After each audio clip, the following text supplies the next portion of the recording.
Hi everyone! Dahil lumalaki na ang aming mga citrioli. Yan, malaki na yung bunga. Or pipino. Or cucumber sa English. Ginawa namin siya ng ganito. Nilagyan namin ng rete. Para doon siya magrarampik ka. Diba? Medyo malalaki na. Kakatuwa, ang daming bunga. Talaga yung literal na pag may tanim, may aanihin. Basta sipagan lang sa pagtatanim. At thankful na rin at may space tayo. Diba kakatuwa? Itong malaki na to, mga ilang araw lang. Wow! Meron ng unang bunga.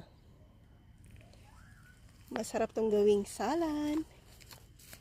Kainin mo lang siya ng ganyan, okay na. Happy weekend everyone!